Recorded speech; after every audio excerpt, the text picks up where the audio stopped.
Ammar, je suis très content de te recevoir chez moi pour parler d'un article qui est apparu dans 24 heures.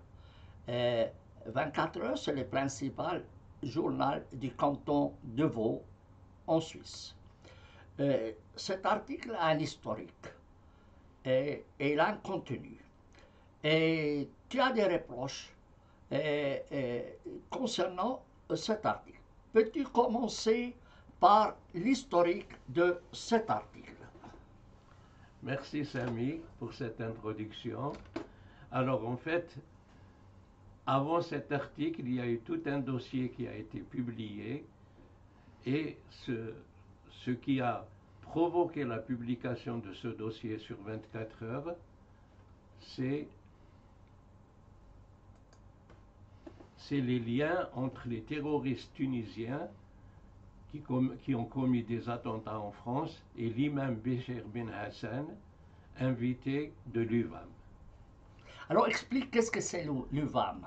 Alors l'UVAM, c'est l'Union vaudoise des associations musulmanes qui a postulé pour être reconnue officiellement par l'État de Vaud. Oui. Au même titre que les catholiques ou les juifs. Alors moi, je ou t'arrêterai de temps en temps pour préciser certains éléments parce que pas tout le monde connaît les choses dont tu parles. Et qui est l'imam Béchir Ben Hassan? Alors l'imam Béchir Ben Hassan est un prédicateur. Ses prêches sont connus. Il séjourne où? Il séjournait, il est né à la ville de Mkassen en Tunisie, et il soutenait une vision extrémiste de l'islam. Et est-ce qu'il vit toujours en Tunisie? Non, il a eu des problèmes avec les autorités, il a été interdit de prêche en Tunisie, et il s'est réfugié en France. Ah, il se trouve actuellement en France. Il se trouve en France où il enseigne, il a un centre d'enseignement à Noisy-le-Bain, il semble. Hein, ouais. Et il était invité par l'UVAM à faire des prêches ou à diriger la prière du vendredi en Suisse. Mais comment se fait-il que la France accepte de donner l'asile à quelqu'un dont les prêches sont violents? Alors ça, je ne peux pas répondre à cette question. Cette question devrait être posée aux autorités françaises. Voilà. Donc, attends, si je comprends bien, la France accorde l'asile politique à un prédicateur dont les prêches, le moins qu'on puisse en dire, sont en faveur de la violence et du terrorisme dans son pays. Voilà, et qui continue à prêcher cela et qui est de temps en temps invité par l'UVAM. Voilà, on le verra dans la suite de cette présentation. Continue maintenant, voilà. Alors, le terroriste qui a égorgé la fonctionnaire de police à Rambouillet avait un site, une page Facebook. Et Marianne, comme le reste de la presse française, ont vu que sur cette page Facebook, il se référait à l'imam, aux prêches de cet imam Béchir Ben Hassan.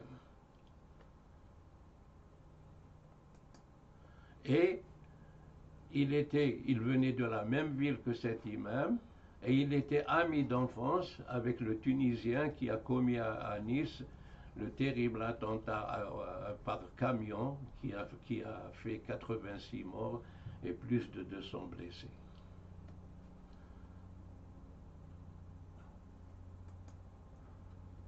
Alors en fait, les deux terroristes ont grandi à Mkassen et ils sont des amis d'enfance, donc ils se connaissaient. Et ils ont été endoctrinés par le même imam, Béchir Ben Hassan, qui lui-même est originaire de Mkassen. Et qui aujourd'hui bénéficie de l'asile en France. Il vit en France. Mais il ne peut pas vivre en France s'il n'a pas l'autorisation. Voilà. Et il y a quelque chose que j'aurais aimé signaler, c'est qu'il a pu être invité en Suisse, Et puis, il voulait faire une conférence au Canada, et au Canada, on lui a refusé parce qu'il y a eu une demande, hein, des autorités qui lui ont refusé de donner cette conférence. Donc, il a été invité par je ne sais pas quelle organisation, et le gouvernement a refusé. Tandis qu'en Suisse, il a pu venir sans que cela pose le moindre problème. Et il continue, il semblerait, à enseigner en France. Continue.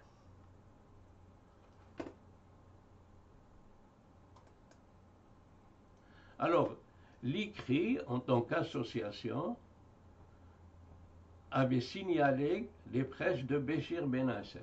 Attends. Je t'arrête de temps en temps pour que tu expliques les choses.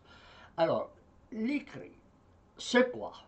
Alors, l'ICRI, c'est un institut pour les questions relatives à l'islam. C'est un institut qui fait partie du réseau évangélique suisse, mais on n'est pas obligé, les membres qui participent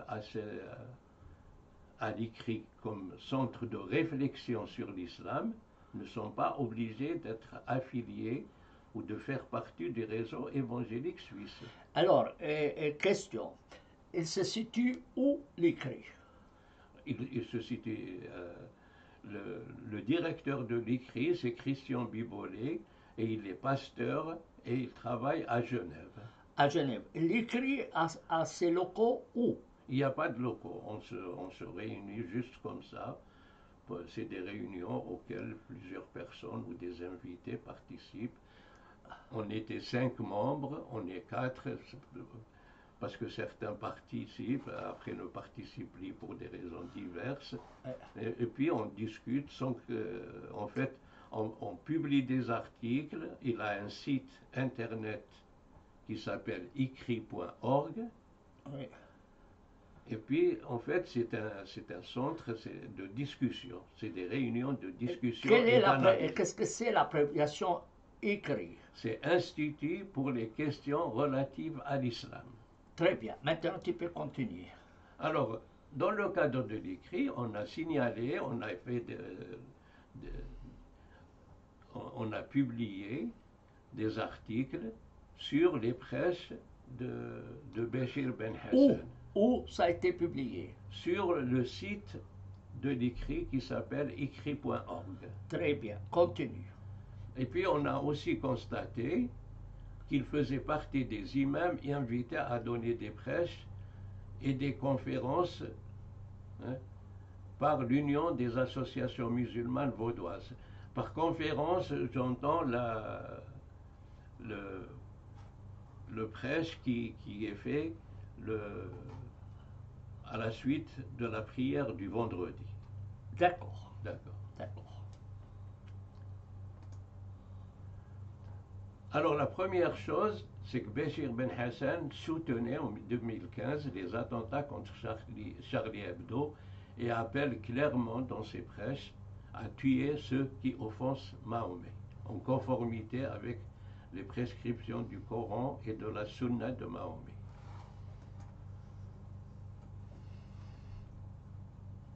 Comme on le voit sur cette vidéo.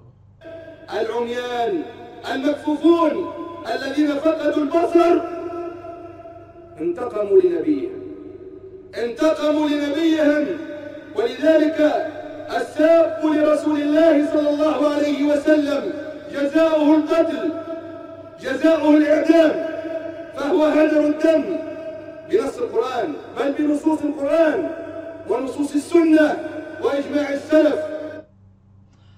Et puis cette vidéo, à la fin de cette vidéo, ils ont mis le verset qui appelle à tuer et à crucifier ceux qui font la guerre,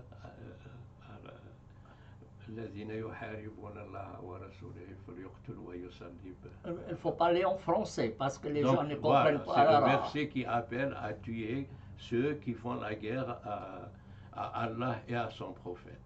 Et puis quand il parlait des aveugles, il fait mention à l'aveugle qui a tué sa femme, hein, parce qu'elle offensait et elle critiquait et se moquait de Mahomet.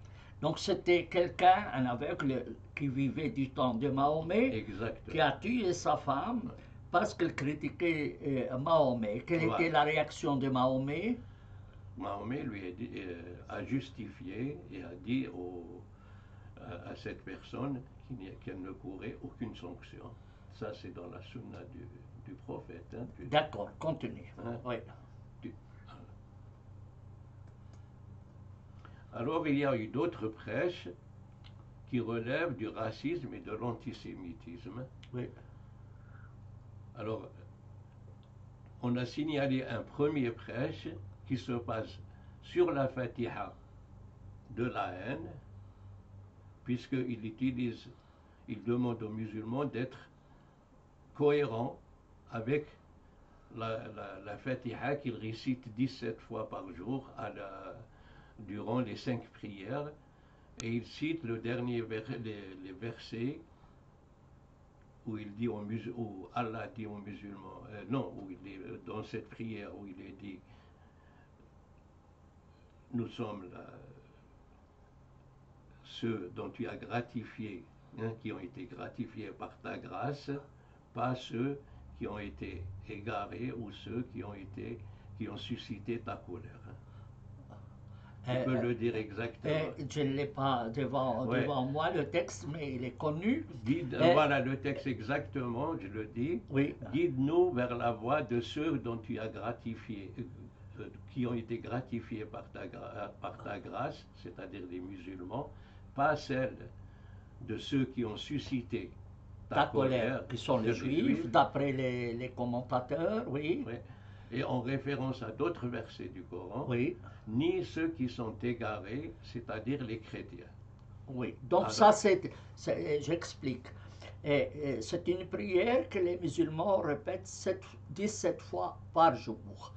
Et cette interprétation est faite par la majorité des exégètes musulmans, comme quoi ceux qui ont suscité la colère de Dieu sont les Juifs, et ceux qui sont égarés sont les chrétiens. Et j'ai analysé environ 70 exégètes musulmans anciens et modernes qui confirment cette interprétation dans une petite publication que vous pouvez soit obtenir chez Amazon, soit télécharger gratuitement. Maintenant, tu peux continuer. Alors, dans ce prêche, il dit aux musulmans d'être en cohérence avec ce qu'ils récitent et ce en qui ils croient, hein, en quoi ils croient. Donc de s'éloigner, de ne pas s'intégrer avec ceux qui ont suscité la colère de Dieu ou ceux qui se sont égarés. C'est un prêche qui est contre l'intégration des musulmans en Occident avec les non-musulmans. Oui, oui. Dans un autre prêche, qui est violemment antisémite, il explique que la haine envers les Juifs n'est pas liée au problème palestinien, mais que c'est une haine qui est due à leur présence sur terre et que la guerre contre les Juifs devrait se poursuivre jusqu'au jour du jugement dernier. Et il qualifie les Juifs de frères des singes et des cochons.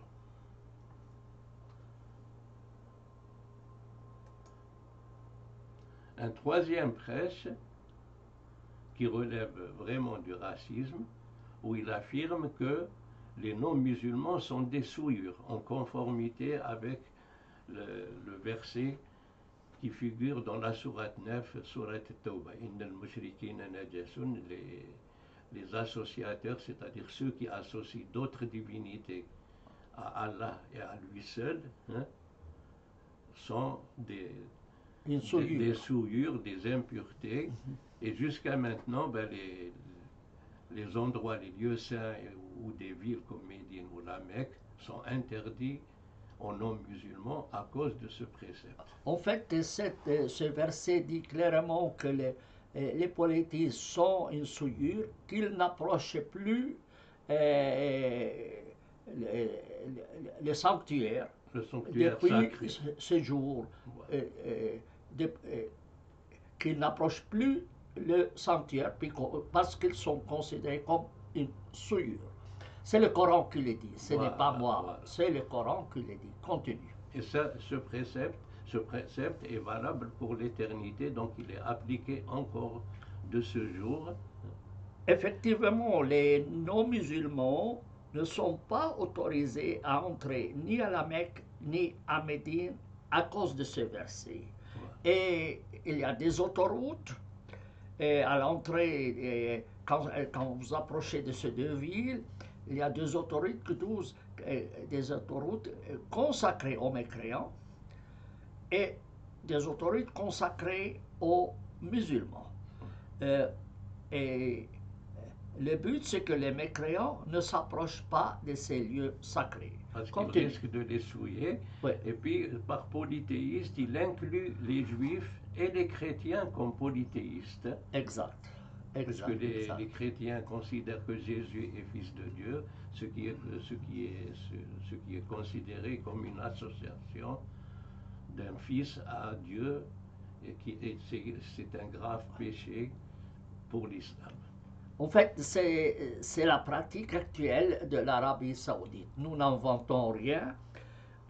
Nous signalons seulement que c'est la pratique saoudienne sur la base de ce verset dont parle cet imam. Continue. Et ce verset est enseigné à tous les musulmans depuis la toute petite enfance, et il est récité, comme tu l'as dit, 17 fois par jour au cours des 5 prières quotidiennes. Oui. Oui. Alors en fait, comme l'a signalé l'écrit, cet imam était invité à donner des prêches à l'occasion du sermon de vendredi, une fois en 2015, c'est-à-dire l'année tout près, à une date où les attentats contre Charlie Hebdo ont été commis. Et puis 3 ans plus tard, donc pour le sermon du vendredi aussi, il était invité en 2018. Et toute cette période, rien n'a été dit, rien n'a été signalé sur ces prêches très violents de Béchir Ben Hassan. Un autre exemple, c'est Mostafa Brahami, qui fait partie de l'UVAM. Alors, moi je n'ai rien contre cette personne, mais ça fait partie des actualités en Algérie. Il était membre et candidat du FIS aux élections, aux législatives en Algérie, et l'annulation de ces législatives a été suivie par la guerre civile, parce que le Front islamique du salut, son programme était d'établir un État islamique en Algérie, basé sur la charia, et si le gouvernement ou l'armée algérienne s'opposait à l'instauration de cet État islamique, en cas de victoire dans les urnes, alors il y a eu le déclenchement du djihad. Et il y a encore des discours où les membres du FIS prônaient le déclenchement du djihad. Et l'autre élément important, c'est que la souveraineté n'appartient pas au peuple, mais à Dieu et à lui tout seul. Donc ce n'est pas le peuple qui désigne ces lois, c'est les lois sont désignées directement par Allah dans la révélation coranique. Alors donc Mostafa Brahami, il enseigne dans l'UVAM le fiqh, les fondements du fiqh et les bases principales du fiqh, ainsi que les finalités de la révélation. Ça signifie, pour ceux qui ne connaissent pas, la jurisprudence et les lois musulmanes qui sont les finalités de la révélation coranique et de la sunna de Mahomet. Ce qui signifie que l'UVAM confie à ce membre du Fils un enseignement à Lausanne. Oui, cet ex-membre du Fils, hein, maintenant, moi je ne veux pas me prononcer s'il est toujours... en tout cas, il n'a jamais renié son appartenance au Fils. D'accord. Alors, Et il n'a jamais critiqué le Fils. Non, il n'a jamais condamné. Au contraire, il a toujours soutenu la justesse de la position de ce parti. Qu'est-ce que signifie le Fils? C'est le Front islamique du salut. Ah. Donc c'était considéré comme un parti qui devait sauver l'Algérie en la remettant dans l'islam par l'application intégrale de la charia et des fondements musulmans de l'Algérie. D'accord, tu peux continuer. Voilà. Et puis, il donne des conférences avec les responsables. Donc, si on peut agrandir, juste. Donc, à l'UVAM, il donne des conférences avec Amir Dziri, qui est directeur du Centre Islam et Société de l'Université de Fribourg, et Hans-Jörg Schmidt, qui est aussi directeur de ce centre très très important qui a été créé par la Confédération dans le but d'expliquer l'islam au peuple suisse, suite une fois que le terrorisme commençait à toucher l'Europe. Alors, non, petite question. Tu fais mention d'Amir Dziri. Oui. Et attends, quel est le rapport avec ce monsieur Brahimi? Alors, ils ont fait une conférence ensemble, hein, Oui. Dans le cadre de l'UVAM, hein, Oui. sur qu'est-ce que être musulman en Suisse, contribution des études islamiques. D'accord. Alors, Mostafa Brahimi est présenté comme docteur en économie et imam, et le titre qui le désigne, qui désigne son travail, c'est les sciences des finalités en islam sur base des finalités du don. Ça signifie rien du tout. En fait, il faut ouais. Oui, oui. En fait, le titre principal de l'enseignement donné par Mostafa Brahimi, c'est les fondements du fiqh, les bases principales du fiqh et les finalités de la révélation. D'accord. D'accord? Mais comment voir qu'on puisse donner des conférences ensemble? Ouais. Hein? Ouais. Alors ça, disons, à soulever des questions. Ouais. Un troisième sujet qui a été abordé, c'est l'invitation par l'UVAM des membres du Conseil européen de la Fatwa. Ah. Ouais. Ouais. Comme le Cheikh Youssef Ibrahim, qui est très très connu pour son soutien à la lapidation, à des préceptes stricts de l'islam. Reste ici. Monsieur Ibrahim, Youssef Ibrahim, était à ma connaissance l'imam de la mosquée de Genève. Oui, il a actuellement, je crois qu'il est à Zurich. Voilà. Je pense, d'après mes connaissances, très bien. Maintenant, il fait partie du Conseil de Fatwa. Du Conseil européen de la Fatwa, exactement. Lui, il fait partie de ce conseil. Alors, c'est sûr qu'il fait partie. Est-ce qu'il fait toujours partie maintenant? Mais il en a fait. Voilà, mais il a fait partie de ce conseil, ça c'est sûr et certain. Oui. Une autre invitée,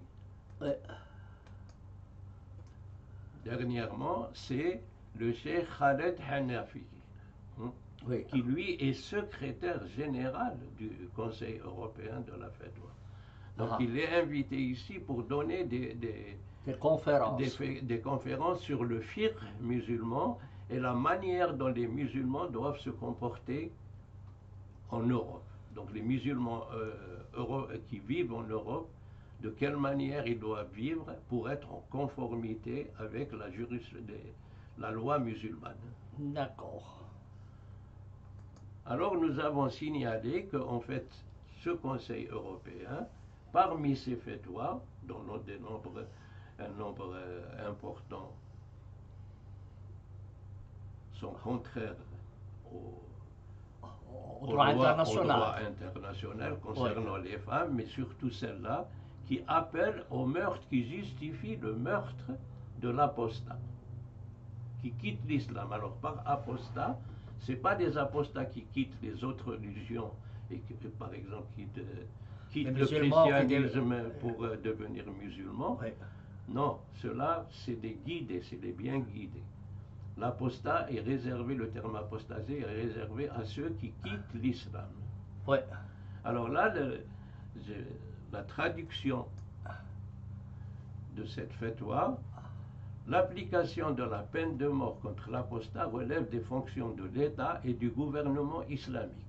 La mise à mort de l'apostat vise à protéger la religion et la société de la corruption et ne constitue pas une atteinte aux libertés. Donc ça veut dire que la mort de l'apostat doit être exécutée par l'État, autrement dit qu'elle figure en tant que loi dans les États musulmans. Et le Conseil européen de la fatwa ne considère pas cette mise à mort de l'apostat comme un crime, mais une protection de la religion et de la société de la corruption. Et ne considère pas cette interdiction de l'apostasie, comme une atteinte aux libertés, à la liberté religieuse. Il vaut mieux lire le texte lui-même pour qu'on puisse suivre correctement, oui. Alors, la suite, c'est toujours la même fatwa. En fait, la sanction contre l'apostat ne constitue pas une violation du droit d'un individu particulier, parce que les intérêts de l'État, entre parenthèses islamiques, et de la société sont supérieurs aux droits de l'individu. Cette question de l'apostasie est en fait similaire à ce qu'on appelle dans les lois contemporaines la haute trahison, parce que cela entraîne un préjudice général à l'ensemble de la société. Effectivement, cette norme, c'est le principal problème de l'islam actuel. Juste pour enlever le bord rouge. Oui. Et c'est le principal problème de l'islam contemporain. Reconnaître le droit d'une personne d'abandonner l'islam. C'est la raison pour laquelle les pays arabes ont fait des réserves quand il s'agissait de ratifier ou d'accepter la Déclaration universelle des droits de l'homme et d'autres documents internationaux qui consacrent la liberté religieuse. Et cette liberté religieuse consiste à adhérer à une religion ou de la changer. Eux considèrent si quelqu'un change sa religion, c'est comme s'il commettait une trahison. Et le Conseil des ministres arabes de la justice a adopté en 1996 un code pénal unifié en vue de son application au futur et dans lequel il est clairement prévu la mise à mort de tout musulman qui quitte l'islam. Ce qui est effectivement contraire aux droits de l'homme, contrairement à ce qu'affirme cet organisme de fatwa européen. Et qu'est-ce que c'est maintenant cet organisme de fatwa européen? Alors en fait, ce que j'ai lu à travers la presse, cet organisme est une institution qui a été créée par les associations européennes, les associations musulmanes européennes, pour avoir un institut officiellement chargé de définir la jurisprudence et la manière d'appliquer, de se comporter pour les musulmans vivant en Europe. C'est une manière d'unifier et d'avoir une voix officielle. Et cet organisme établit des fatwas, ça veut dire des décisions religieuses de conformité avec le droit musulman. Exact. Et une de ces fatwas préconise la mise à mort de l'apostat. Voilà, donc c'est un appel au meurtre. Oui, contrairement à toutes les lois, le droit international, et contrairement au droit suisse. Voilà, exactement. Parce que la constitution suisse prévoit la liberté religieuse. Voilà. Et eux sanctionnent non pas le chrétien qui devient musulman, celui-là il est bienvenu, mais le musulman qui quitte l'islam pour une autre religion. Ils n'admettent pas le principe de la liberté religieuse tel que prescrit par l'article 18 de la Déclaration universelle des droits de l'homme ou, par exemple, par la Constitution suisse. Et des membres de cet organisme sont invités par l'UVAM à Lausanne, sans qu'ils soient questionnés sur leur position, puisqu'ils font partie de cet organisme, concernant une violation flagrante des droits de l'homme et de la Constitution suisse. Tu peux continuer. Voilà.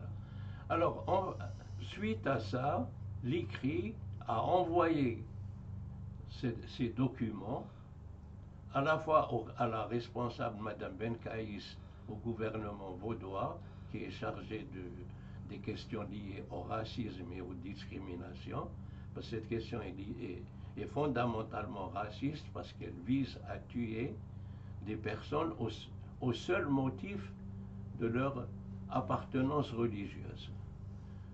Et puis elle a été envoyée également à la commission consultative en matière de religion, ça veut dire que c'est la commission formée de professeurs et de spécialistes qui conseille le gouvernement vaudois pour la reconnaissance de l'UVAM.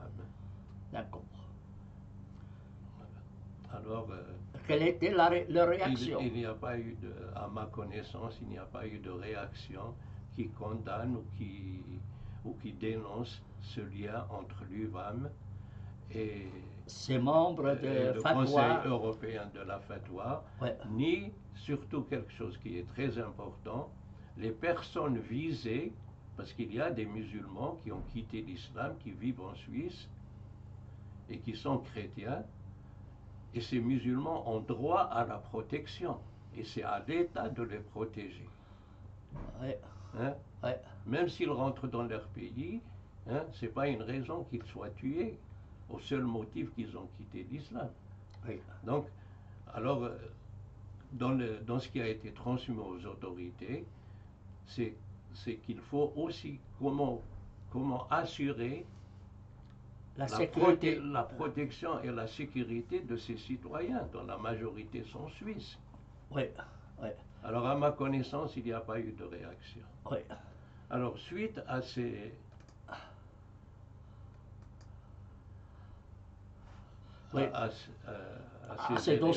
ce dossier, 24 heures a fait tout un dossier qu'on pourra revoir en détail. Hein, dans une prochaine vidéo. Voilà. Oui. Où elle dénonce les invités, ce qu'elle appelle les invités sulfureux de la mosquée de Prie. S'il te plaît,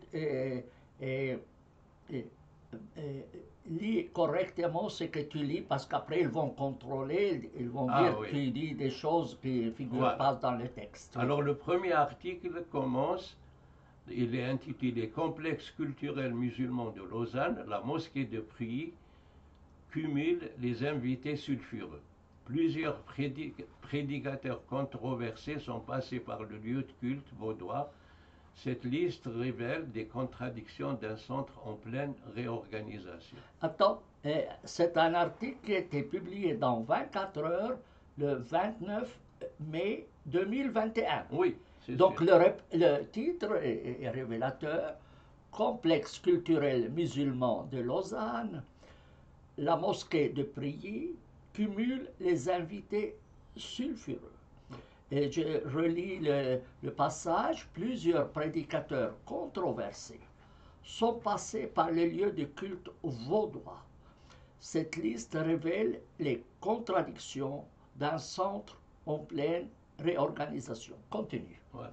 Alors le reste de l'article détaille tous les éléments qu'on a vus précédemment Oui, et précise que l'IVAM, tout en voulant être reconnu par l'État de Vaud, invite ces personnes ces sulfureuses. personnes voilà, et cite les invités. Elle donne une liste détaillée dans laquelle elle donne les noms et un résumé de ce qui est de leurs idées. Et suite à cela, Oui, elle précise que la révélation, cet article a entraîné une réunion de crise dans le canton. ah, d'accord. Donc le problème posé par la venue de Béchir Benassine donne des sueurs froides depuis plusieurs mois au CCML, mais aussi à l'Union vaudoise des associations musulmanes, l'IVAM, dont il est l'un des membres fondateurs. Sur Internet, les critiques et les dénonciations ne tarissent pas, venant de milieux essentiellement évangéliques. La controverse tombe d'autant plus mal que le CCML est le fer de lance de la reconnaissance d'intérêt public que demande actuellement l'UVAM aux autorités musulmanes. Selon les informations, ces dernières aussi sont piquées au vif après notre article sur la venue de Béchir Benassine à Prilly. Une réunion aurait eu lieu au département des institutions et du territoire dirigé par Christelle Luzier. La commission consultative en matière de religion, chargée d'examiner les demandes de reconnaissance, a ensuite été auditionnée, sollicitée pour interpeller l'UVAM sur les visites du prédicateur. Oui, et continue. Alors que du côté de l'UVAM, c'est le secrétaire général Pascal Guimperly qui s'active pour éteindre ces incendies. Le CCML a délégué sa communication à Mohamed Maharga, actif au sein de la mosquée depuis une dizaine d'années. Celui-ci ne siège plus dans sa gouvernance. Il est néanmoins le seul représentant avec lequel nous avons pu communiquer, les autres préférant ne pas s'exposer à des sentiments anti-musulmans. Ça, c'est un extrait de l'article. On pourra voir l'article de son ensemble dans une... D'accord. Alors, on va entrer et on va lire, on va exposer le contenu de cet article dans une prochaine vidéo. Continue. Et ensuite, 24 heures Oui. a fait un deuxième article Oui. où ils sont allés voir la conseillère Christelle Luzier. Et le titre, c'est « L'État posera sa loupe sur les mosquées vaudoises ». Face à la liste des invités de la mosquée de Prilly, la conseillère d'État Christelle Luzier prend position et détaille les exigences du processus de reconnaissance d'intérêt public. Alors là aussi, cet article, on peut le voir en détail dans une prochaine vidéo. Là, j'ai juste souligné ça, la venue de plusieurs prêcheurs sulfureux au complexe culturel musulman de Lausanne a secoué cet édifice. Les mosquées sises à Prilly est en effet candidate à la reconnaissance pour son affiliation à l'Union des associations musulmanes vaudoises. Suite aux révélations de 24 heures, une réunion de crise a eu lieu au canton. La commission consultative en matière religieuse chargée d'évaluer les communautés candidates a été saisie. Christelle Luzier s'exprime pour la première fois sur ce dossier. les journalistes lui posent la question, saviez-vous que l'imam Béchir Ben Hassan avait été invité au CCML? Elle répond, non, je l'ai appris par la presse. Alors, une question. Donc, la mosquée invite des personnes opposition plutôt sulfureuse, comme dit l'article, sans passer par les autorités suisses. Rien. Et puis même le Centre suisse Islam et Société, Oui. qui travaille d'une manière étroite, hein, avec l'UVAM, Oui. où la commission consultative en matière de religieuse Oui. n'était pas au courant ou n'ont pas signalé ces choses-là à l'autorité. Donc, ils peuvent inviter n'importe qui sans que ça fasse... par une autorisation quelconque. Non. Contenu, ça c'est intéressant, oui. Et les autres prédicateurs venus ces dernières années... Donc, c'est la question. Les journalistes demandent à cette madame, voilà. Et les autres prédicateurs venus ces dernières années, elle dit... Non plus, je l'ai découvert en lisant 24 heures. C'est vraiment étrange que les autorités cantonales ne savent pas ce qui se passe sur leur territoire. Et surtout les commissions. Oui. Le Centre suisse Islam et Société, oui. Qui a été créé dans le but d'informer le peuple suisse. Oui. Au contraire, il a milité, il a encouragé l'État à payer des sommes à l'UVAM, parce qu'il estimait qu'elle faisait un travail excellent contre la radicalisation des jeunes Suisses. Donc, il faut un excellent travail en invitant des prédicateurs sulfureux qui soutiennent le terrorisme. Alors, mais c'est le constat, puisque tu relèves leurs propos, et la journaliste elle-même a qualifié ces prédicateurs de sulfureux. Et c'est ça ce qui va aider l'intégration des musulmans d'après le centre islamique de Fribourg. Voilà. Études islamiques. Donc, eux non, le centre suisse, Islam et Société, l'université de Fribourg. De Fribourg, oui, le titre m'a échappé. Cet institut demande à la Confédération de verser de l'argent à l'UVAM, sous prétexte que l'UVAM aide à l'intégration des musulmans, tout en ignorant ou feignant d'ignorer que cet organisme, l'UVAM, invite des prédicateurs qui soutiennent le terrorisme. Donc, je dois en conclure que les autorités suisses, tout leur passe sous le nez. Et ils sont trompés, parce que ce n'est pas possible que si les autorités suisses savaient, que l'UVAM invitait des gens qui soutiennent le terrorisme, ils ne pouvaient pas les payer à moins qu'ils soient complices de ce terrorisme. Ce qui est exclu. Ce qui est exclu. Mais ça, c'est ce qu'on appelle péché par omission. Par omission, voilà. Péché par omission, parce que la moindre des choses, c'est que cet institut de Fribourg, il doit être informé. Voilà. Et l'UVAM, puisque c'est cet organisme qui invite. Pascal Kemperli fait partie de la commission consultative du Centre suisse Islam et Société. Voilà.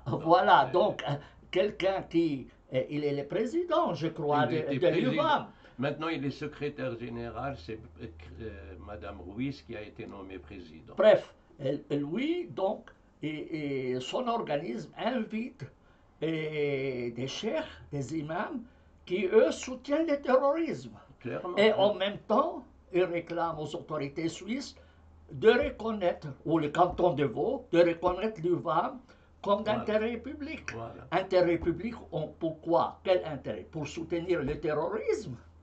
Alors, c'est toute l'ambiguïté de la situation. C'est ça le problème. C'est que les autorités vaudoises certainement ignorent la venue de ces gens-là, alors que M. Gamperli le sait, et il ne peut pas l'ignorer. Il ne peut pas quand même inviter des personnes qui l'ignorent. Et s'il l'ignore, il doit quand même le justifier après coup. Mais il ne l'a pas justifié. À ma connaissance, il ne l'a pas justifié. C'est aux autorités Voilà. cantonales à lui poser la Voilà, question, non? ouais. Si moi j'étais les autorités cantonales, je l'appellerais, je lui dis, vous avez invité telle personne, connaissez-vous leur position ou pas? Ouais. Comment faites-vous pour concilier votre demande de reconnaissance alors que vous invitez des imams qui, eux, soutiennent le terrorisme et les attentats de Charlie Hebdo? Et ça, À ma connaissance, par souvenir hein, de la lecture de cet article, oui, Guimperdy a dit qu'il ne savait pas, qu'il ne connaissait pas ces imams et que l'UVAM n'a pas les ressources intellectuelles pour analyser le contenu ou la position de tous ces imams qu'ils invitent. écoutez, l'ignorance, souvenir, hein. l'ignorance, elle n'est pas une excuse. Ouais. L'ignorance n'est pas une excuse. Au contraire, ça ne fait qu'aggraver sa situation. Comment tu invites une personne sans savoir qui est cette personne? Ouais. Ça c'est très grave comme excuse. S'il disait cela, s'il disait qu'il ne connaissait pas ces gens-là, mais la moindre des choses qu'il enquête, qui sait. Et si on lui pose la question, comment tu as fait pour les inviter, il faut qu'il puisse répondre. Et il ne peut pas dire, j'ignorais leur position. En tout cas, les autorités cantonales doivent questionner ceux qui ont invité ces personnes pour savoir comment se fait-il qu'ils invitent de telles personnes sulfureuses. Comment se fait-il que l'Institut de Fribourg, qui est chargé de conseiller les autorités cantonales, ne connaisse pas ces personnes? Donc c'est un organisme qui travaille vraiment aveuglément. Ça c'est très grave à mes yeux. Comment tu te fais conseiller par un aveugle? Oui. Qui, Et l'autre, qui fait semblant de tout, semblant d'ignorer. Oui. Et s'il l'ignore, alors quel est son rôle? Oui. Quel est son rôle? Est-ce qu'il est, comment peut-il invoquer l'ignorance dans ces cas-là? Et alors ça, c'est un problème, c'est un problème. Et quelle est sa justification dans ces cas-là? S'il n'est même pas capable de conseiller correctement une autorité cantonale. Et en plus, il soutient l'UVAM. Oui, il soutient le financement. Alors ça dépasse tout entendement. J'arrive pas à comprendre. Il y a quelque chose qui pose problème. Et est-ce que les autorités cantonales ont posé les questions à ceux qui ont invité ces personnes sulfureuses? Et quelles sont les sanctions qui ont été prises à leur égard? Parce que ces gens-là ont en fait fait des prédications sulfureuses qui appellent au meurtre. Qui appellent au meurtre. Et cet organisme-là qui s'occupe des fatwas, on ne leur a pas posé de questions, mais quelle est votre position concernant cette fatwa? Quelle est votre...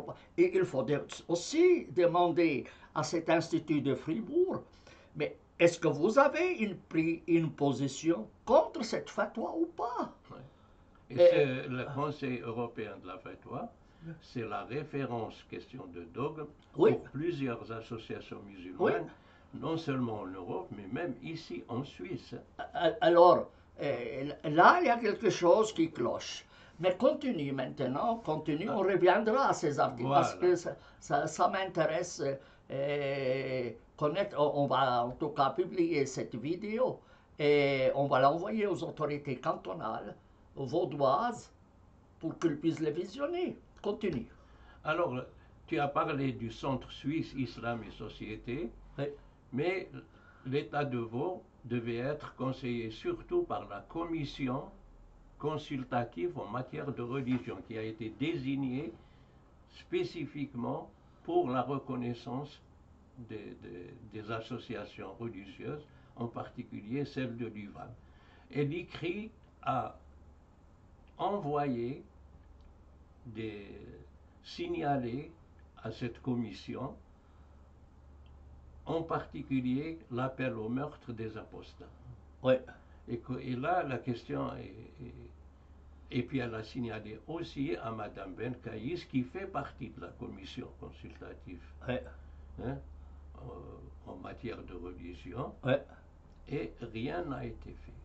Mais toi, tu dis que l'ICRI a envoyé ce dossier à ces personnes-là. Oui, c'est sûr. Est-ce que l'ICRI a reçu une réponse? Elle a reçu elle a dû insister, elle n'a pas reçu de réponse de la part de Madame Benkaïs. Oui. Et puis elle a dû insister pour avoir une réponse de la commission consultative en matière de religion. Oui. Mais cette réponse, je dis comme ça en souvenir, hein, on me l'a montré, la personne dit que la commission n'a pas les moyens de protéger, c'est pas son rôle de protéger les apostats, hein, mais elle n'a pas condamné, comme ça je le dis, mais je peux demander à Christian Bibolet. Il faudrait, à mon avis, si c'est possible, puisqu'il fait partie de l'ICRA, oui, je peux l'avoir. Que tu nous donnes ce dossier qui a été envoyé et quelle est la réponse qu'il a reçue. Voilà, et on fera une vidéo sur cela. D'accord, voilà. Je trouve que c'est inadmissible. Appel au meurtre. Oui, c'est un appel au meurtre. C'est un crime. C'est un crime. C'est un crime. Moi, si je dis... il vise des citoyens suisses. Indépendamment, qu'ils soient suisses ou pas. Voilà, oui, c'est une violation du droit international. Voilà, des citoyens qui vivent en Suisse, et c'est la responsabilité de l'État suisse de fournir une protection à ces citoyens. Et pas seulement aussi d'interdire tout appel au meurtre. Voilà, et de condamner cet appel au meurtre. Oui, que ce soit des Suisses ou que ce soit des étrangers ou des passages en Suisse. Voilà, l'appel au meurtre ne peut pas être admis sur non seulement l'appel, mais sur la justification de ce meurtre. Ça c'est très grave ce qu'ils disent. Et après, ils ont le culot de demander leur reconnaissance alors qu'ils ne se désolidarisent pas de cette fatwa. Voilà. Ça c'est grave. Ça c'est à mon avis, cette commission ne fait pas son travail. Ne fait pas son travail. De toute évidence, cette commission ne fait pas son travail. Ou que l'État ferme les yeux. Comment on peut comprendre cette attitude? Alors voilà, et j'aimerais bien connaître la liste de ceux qui font partie de cette commission. Et je pense que la liste, je vais demander à Christian Bibolet. Hein? Oui, c'est intéressant de voir cette liste de qui est-elle composée. Alors, comme ça, à ma connaissance, il y a le professeur Pierre Gisèle, il y a le professeur Philippe Gonzalez, et il y a Madame Benkaïs. Non, j'aimerais la liste officielle, la liste officielle pour qu'on ne puisse pas avancer des noms sans certitude. D'accord. Alors, continue maintenant. Alors, à la suite de ça, on n'a pas vu d'autres réactions. Oui. Et après, Madame Camille Kraft, journaliste de 24 heures. Celle qui a dénoncé la présence... qui a repris toutes les informations qu'on avait données. Oui, c'est très intéressant, oui. Alors, elle nous a téléphoné pour un entretien, une interview en vue d'un article. Quand tu dis « il nous a contacté », qui? Alors, et toi et qui? Et Christian Bibolet. Alors, qui est Monsieur Christian Bibolet? Alors, Christian Bibolet est officiellement, il est pasteur. Lui, il fait partie du réseau évangélique suisse. Et il est le directeur de l'ICRI. Mais au sein de l'ICRI, il n'est pas obligé d'inviter que des membres du réseau évangélique, c'est ce que j'ai compris. D'autres peuvent s'exprimer et il dirige le site aussi écrit.org, Oui. et puis plusieurs personnes Sont s'expriment sur ce, dans le sur cadre ce de site, cette... de ce site, oui, pour toutes les questions qui concernent l'islam. l'islam. D'accord, d'accord, je Alors, comprends. la suite de ça, je Donc, pense que je ne me rendais pas compte que c'était aussi long. Et plusieurs amis m'ont dit qu'une vidéo, si elle est trop longue, oui, elle risque de ne pas être suivie jusqu'à la fin. Alors, ce que je te propose, c'est qu'on arrête là cette première vidéo. et après on passe à l'article de Madame Voilà, Camille Kraft. à l'interview et à l'article, et le nouvel article que Et- 24 heures a publié. Très bien. Alors, disons, appelons ça, oui. Très bien. On arrête ici. On continuera dans une nouvelle vidéo Exactement. pour parler de l'article en question. Voilà, et de l'interview et de la... Des commentaires que tu as à faire Voilà. concernant Et cet l'interview. article Voilà. et tout le reste. Voilà. Très bien. Je suis content de t'entendre parce que je ne Merci. connaissais pas tous ces détails. Ouais. Tu m'as informé. Voilà, j'ignorais, mais je m'informe. J'ai mes positions contre les normes sur l'apostasie que je considère contraires au droit suisse. Et vous avez bien raison de le signaler. Rien que pour cela, si l'UVAM ne se désolidarisait pas clairement contre les normes sur l'apostasie, l'État de Vaud ne doit en aucune manière reconnaître l'UVAM. Et aussi, moi, j'ajouterais Oui, que il faut pas il suffit pas de se désolidariser des imams qui ont été invités ici, oui, en disant qu'on ne connaissait pas, qu'on ne les connaissait pas, qu'on n'avait pas une connaissance précise oui, de leur prêche ou de leur position, mais Oui. il faut se désolidariser des préceptes, des versets, parce que ces prêches se basent sur des versets et des préceptes. évidemment. Et il L'apostasie n'est pas tombée du ciel. Voilà, ou bien le fait de dire que les infidèles sont des souillures. Ou Mais le ça, fait, on en voilà. parlera après. On va Voilà. en parler. Non, mais après. je dis pour l'UVAM. Oui, évidemment. Ça ne suffit pas de se désolidariser d'un imam. Il faut aussi se désolidariser des préceptes que cet imam ou que cette organisation colporte. Oui, je suis tout à fait d'accord. Cette vidéo donc sera envoyée aux autorités cantonales, à qui de droit, et aussi à M. Bibolet, pour qu'il puisse... Et peut-être aux journalistes aussi. à la journaliste en question. Et de toute évidence, ils auront le droit à la réponse.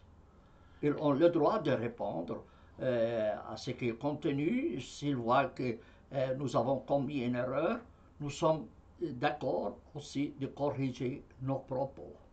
Nous ne sommes pas des infaillibles, mais on soulève des manquements. Et les autorités cantonales doivent répondre de ces manquements. On arrête ici. Juste, je voulais dire si on pouvait aussi envoyer cette vidéo Oui. au Conseil consultatif en matière de religion, Oui. parce qu'on a communiqué avec lui et on n'a jamais reçu la conclusion de comment il voit ces choses-là, comment il voit cette vidéo, parce nous avons essayé d'être aussi factuel que possible. On a présenté des faits. Exactement. Et on aimerait connaître leur position, ainsi que les membres, la direction du Centre suisse Islam et Société, parce qu'ils se disent ouverts au débat. Et on aimerait savoir quelle est la position sur les faits que nous avons exposés, oui, tout simplement. et qu'ils nous expliquent Voilà. comment justifient-ils leur soutien à l'UVAM et le financement de l'UVAM, alors que cet organisme invite des prédicateurs sulfureux qui soutiennent le terrorisme et le meurtre des apostats. Et on aimerait Et savoir quelle est la... conclusion, oui, donc c'est pas des attaques contre les musulmans. Non. C'est pas des Non. attaques, ces discussions, c'est des questionnements, c'est un questionnement Oui. légitime. À propos de l'enseignement de l'islam et des qui personnes voilà. qui réclament d'être reconnues dans le canton de Vaud et qui sont soutenues par un institut qui est financé par la Confédération, après tout. Voilà, et ils font partie du débat Oui. interreligieux que la Confédération, le canton et toutes les associations soutiennent. Et j'enverrai aussi cette vidéo à la Commission fédérale contre le racisme. Voilà, je suis Parce que il n'y a rien de secret. Il n'y a rien de secret, ce sont des faits. Voilà. Et parce qu'à ma connaissance, la Commission fédérale contre le racisme n'a jamais pris position sur ces enseignements-là. Ils critiquent toute attaque contre les musulmans, mais ils ne parlaient jamais des normes musulmanes. Et quand on leur a posé la question, quand on était à cette conférence, eh bien, moi je leur ai aussi écrit, on n'a jamais reçu, nous n'avons reçu aucune réponse de cette commission et on se demande quel est son rôle en réalité. Voilà, on arrête là. Je te remercie, Ammar, pour cette partie et on reviendra pour une deuxième vidéo pour parler de l'article. La suite de cela. Voilà. Et aussi, on peut parler de cet article qu'avait écrit au début Madame Camille Kraft. Voilà. Voilà.